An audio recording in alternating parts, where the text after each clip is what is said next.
Here is Psalm 91. Very quickly. You who dwell in the shelter of the Most High.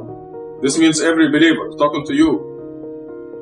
Who abide in the shadow of the Almighty. You've decided to join God.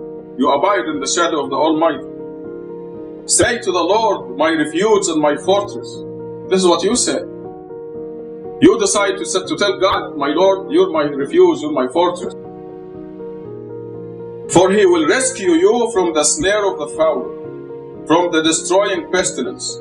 With his pinions he will cover you. Under his wings you shall take refuge. His faithfulness is a buckler and a shield. One of God's name in the Quran is the faithful.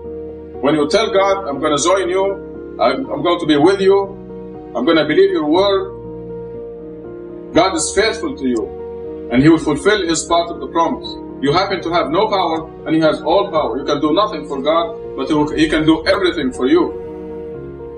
Okay, David goes on and says, with God's inspiration, you shall not fear the terror of the night, and the arrow that flies by day. You shall not fear the pestilence that roams in darkness, nor the devastating plague at noon.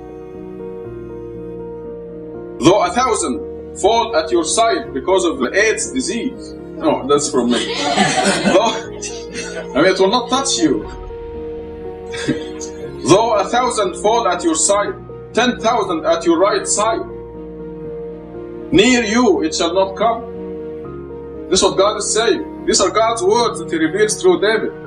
The Psalms were written by God through David's mouth to teach us. And you know every word in it is true. It is confirmed by the Quran and by this fantastic mathematical code whose parameters are increasing and the evidence is piling up beyond belief. Rather, with your eyes shall you behold and see the requital of the wicked. As a person of God, you're going to see that the people who are unjust to you, they're going to get it sooner or later. And the Quran repeats that even if you don't see it, they will get it.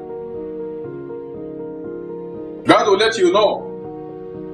They may persecute you until the last week of your life, and you may not see it. This is what the Quran says, whether you see it or not, they will get it. But if you're alive, you will see it. God will let you know.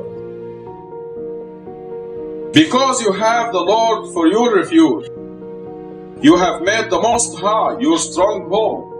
When God controls Ronald Reagan, your boss, the president of your company is God, really, and he runs it.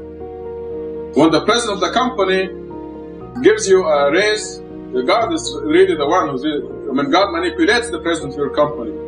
When the president of your company reprimands you, God is really doing that. He controls this man's or this woman's heart and mind.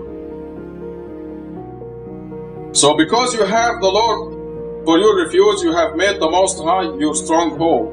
No evil shall befall you, nor shall affliction come near your tent. You know that these words are God's words that are proven mathematically. You have confidence. Like this, Moses throwing down the staff and became a snake. Now you have confidence that this is the truth. Now you have tangible physical proof that this is true. And you better believe it. Now listen, this is how the mechanism is. Listen to this. For to his angels he has given command about you, that they guard you in all your ways. Upon their hands they shall bear you up, lest you dash your foot against a stone. They're going to carry you up like this on their hands if you're going to dash your foot against a stone. You better believe that. God is saying it. It is proven mathematically.